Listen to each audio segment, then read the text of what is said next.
Yo, what's going on, guys? It's Houston Sports Talk back in the video today, and today the Washington Huskies beat Oregon, the Oregon Ducks, 34-31, beat them by 3 points, just like they did earlier in the season.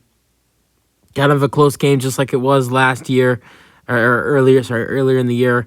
The difference was that Oregon actually had a shot at the end of that game, had a chance to send it to overtime with a game-winning field goal, but this time Washington was able to seal a deal. Oregon really didn't have a chance at the end of this game to try to tie it up and send it to overtime, and Washington gets a win. Good performance from Michael Penix Jr. Dylan Johnson, the running back, absolutely outstanding performance. And Penix Jr. won the MVP for the Pac-12 championship game. I think Penix did great. I'm not arguing that he should have not won MVP of this game, but I think definitely is an argument that maybe Dylan Johnson should have won MVP of this game. 28 carries, 152 rushing yards, and 2 rushing touchdowns, and even threw a passing touchdown, threw 2 for 2 and 5 passing yards with a 4-yard touchdown pass in the second quarter to Jeremy Bernard. So he threw a touchdown pass, and he's a running back. He ran for 150 yards plus and 2 touchdowns. But still, Michael Penix Jr. had himself a really good game, too, and he was the quarterback of the winning team for the Washington Huskies. Washington wins 34-31 over Oregon, and this was a game where Washington was up by 17 points nearly right before halftime. Oregon came back at the end of the third quarter. They were up by 4 points, but then Washington didn't look back after that. First quarter, so let's go over the scoring summary. First quarter, you have 2 scores, both for Washington. Grady Gross with a 30-yard field goal, it's 3-0. Then Dylan Johnson with a 5-yard touchdown run, it's 10-0. Camden Lewis with a 36-yard field goal for Oregon, it's 10-3. Then Dylan Johnson with a 4-yard touchdown pass to Jeremy Bernard, it's 17-3. Grady Gross with another field goal, this one's from 37, it's 20-3. Then Bo Nix throws a 2-yard touchdown pass to Terrence Ferguson, and it is 20-10. Then Bo Nix in the third quarter throws another touchdown pass to Terrence Ferguson. This one is from 2 yards out as well. 2-yard touchdown pass to Ferguson. It's 20-17. Then Jordan James with a 6-yard touchdown run. It's 24-20.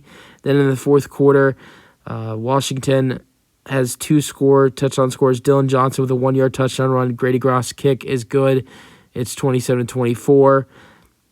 Then Michael Penix Jr. throws his only touchdown pass of the day, 2-yard touchdown pass to Quentin Moore. It's 34-24. And then Bo Nix with a 63-yard touchdown pass to Trayshawn Holden, and it's 34-31. All right, game leaders, Bo Nix threw 21 for 34, 239 passing yards with 3 passing touchdowns and 1 interception, while Michael Penix Jr. threw 27 for 39, 319 passing yards, 1 passing touchdown, 1 interception thrown. Rushing yards, Bo Nix, 6 carries, 69 rushing yards. Dylan Johnson had 28 carries for 152 rushing yards and 2 touchdowns. Receiving yards, Tez Johnson with 5 receptions for 68 receiving yards, while McMillan had 9 receptions for 131 receiving yards for Washington. Great win for Washington as they win this one by 3 in the Pac-12 championship.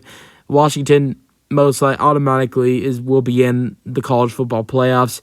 I think the only question is, what spot will they be at? Will they be number 3 or will they be number 2? I think that all depends on the Georgia outcome.